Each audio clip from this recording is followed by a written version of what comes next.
अजित पवार अपघात आणि राजकीय भूकंप. नमस्कार मित्रांनो, 28 जानेवारी 2026 हा दिवस महाराष्ट्राच्या इतिहासात कधीही न विसरला जाणारा दिवस ठरला. बारामतीमध्ये झालेला तो विमान अपघात केवळ एका नेत्याचा अंत नव्हता, तर महाराष्ट्राच्या राजकारणाला कलाटणी देणारी एक मोठी घटना होती. उपमुख्यमंत्री अजित पवार यांच्या निधनानं अवघा महाराष्ट्र सुन्न झालाय. पण जसे जसे दिवस जात आहेत तसे तसे या अपघाताभोवती संशयाचे जाळे विणले जात आहे.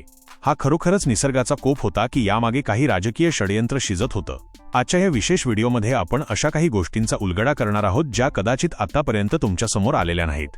त्या दिवशी सकाळी 8:15 मुंबईच्या जुहू विमानतळावरून विमानाने उड्डाण केलं होतं.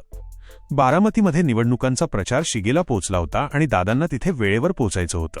पण सकाळी 8:45च्या सुमारास बारामती विमानतळाच्या अगदी जवळ धुक्याचं साम्राज्य होतं.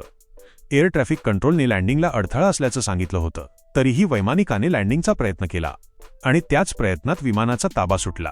विमान जमिनीवर आदळलं आणि भीषण स्फोट झाला. या अपघातात अजित पवारांसोबत त्यांचे 2 अंगरक्षक आणि 2 पायलटनेही आपला जीव गमावला. पण प्रश्न असा आहे की इतका अनुभवी वैमानिक अशा हवामानात लँडिंगची रिस्क का घेत होता? राजकीय भूकंप आणि संशय. अजित पवारांच्या जाण्याने जी पोकळी निर्माण झाली ती भरून काढण्यासाठी राजकीय हालचालींना अचानक वेग आला. पण सर्वांना धक्का तेव्हा बसला जेव्हा अपघाताला अवघे 72 तास उलटले नसताना सुनेत्रा पवार यांनी उपमुख्यमंत्रीपदाची शपथ घेतली.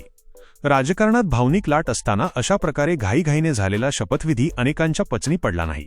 संजय राऊत यांनी थेट प्रश्न उपस्थित केला की तपासाचा रिपोर्ट येण्याआधीच सत्तेची समीकरणं जुळवणं इतकं गरजेचं होतं का?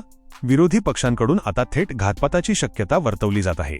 अमोल मिटकरींनी तर जाहीरपणे विचारलंय की त्या दिवशी विमानाचे मेंटेनन्स व्यवस्थित झाले होते का, की काही तांत्रिक बिघाड जाणीवपूर्वक दुर्लक्षित केला गेला? उपस्थित होणारे 5 गंभीर प्रश्न. आता आपण त्या 5 प्रश्नांकडे वळूया जे सध्या संपूर्ण महाराष्ट्रात चर्चेत आहेत. पहिली गोष्ट म्हणजे खराब हवामानाची पूर्वकल्पना असूनही उड्डाणाची परवानगी कोणी दिली? दुसरं असं की विमानातील ब्लॅक बॉक्सचा रिपोर्ट अद्याप सार्वजनिक का झाला नाही? तिसरा प्रश्न, सुनेत्रा पवारांच्या नावाची घोषणा इतक्या घाईत होण्यामागे नक्की कोणाचे डोके होते? चौथी शंका अशी की अपघाताच्या वेळी सिग्नल जॅमिंग सारखा प्रकार घडला होता का? आणि सर्वात महत्त्वाचं म्हणजे शरद पवारांची या संपूर्ण प्रकरणातील भूमिका नक्की काय आहे? राजकारण कितीही निष्ठुर असलं तरी अजित पवारांसारख्या मोठ्या नेत्याचा असा अंत होणं हे महाराष्ट्रासाठी मोठं नुकसान आहे. आता पोलीस आणि हवाई दल तपास करत आहेच, पण सामान्य जनतेच्या मनात अनेक शंका आहेत. तुम्हाला काय वाटतं? हा केवळ एक दुर्दैवी अपघात होता की राजकीय सत्तेसाठी रचलेलं एखादं कारस्थान? तुमची मतं कमेंट्समध्ये नक्की मांडा. जर तुम्हाला ही माहिती महत्त्वाची वाटली असेल तर व्हिडिओला लाईक करा आणि महाराष्ट्राच्या प्रत्येक नागरिकापर्यंत हा व्हिडिओ शेअर करा. एके मराठी चॅनलला सबस्क्राईब करायला विसरू नका. धन्यवाद.